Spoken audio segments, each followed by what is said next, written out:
Seria Regăsirea puterii interioare. Capitolul Zidurile emoționale, protecțiile inimii. Episodul 3. Când protecția devine izolare. La început, zidurile emoționale au un scop clar. Le apar pentru a ne proteja, pentru a ne feri de dureri, pentru a ne ajuta să continuăm atunci când o parte din noi a fost rănită. În copilărie sau în relațiile timpurii, aceste mecanisme pot fi esențiale. Un copil care nu se simte în siguranță emoțională învață să-și ascunde vulnerabilitatea.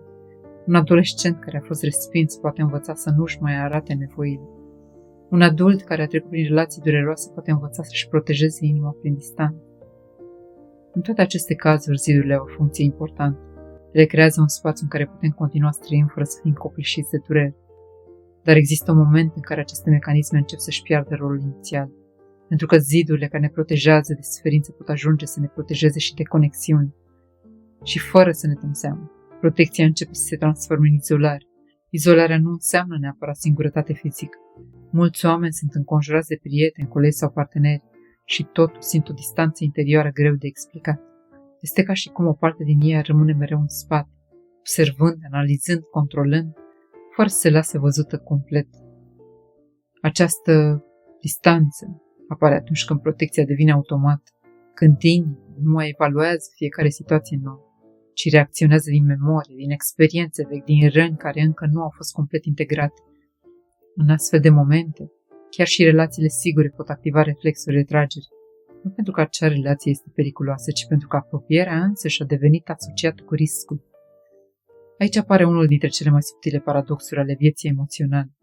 Oamenii care își doresc cel mai mult conexiune pot deveni uneori cei care o evită cel mai mult. Nu din lipsă de iubire, ci din teamă. Teamă că apropierea va reactiva dureri vechi. Teamă că vulnerabilitatea va fi din nou întâmpinată cu respingere. Teamă că deschiderea va duce la pierdere. În timp, această teamă poate crea un stil de viață emoțional foarte controlat.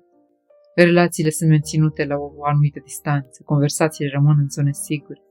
Vulnerabilitatea apare rar și cu mare precauție. La exterior, persoana poate părea stabilă, independentă, autonomă, dar în interior poate exista o formă de oboseală emoțională. Pentru că zidurile cer energie, energia de a menține controlul, energia de a filtra ce arătăm și ce ascundem, energia de a rămâne mereu vigilenți.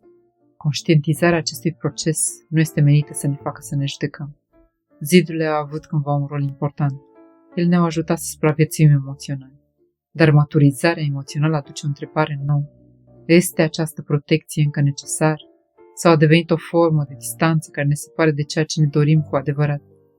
Răspunsul nu vine prin forțarea inimii să se deschidă, ci prin creșterea conștientizării, prin observarea momentelor în care reflexul retragerii apare, prin înțelegerea fricii din spatele lui și prin descoperirea faptului că apropierea nu mai trebuie să fie trăită la fel ca în trecut.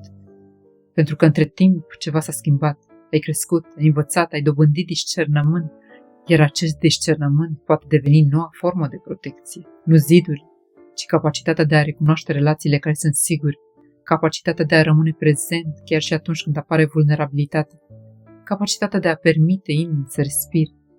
În acel spațiu, protecția nu mai înseamnă izolare, înseamnă conștiință și din această conștiință poate începe încet redeschidere.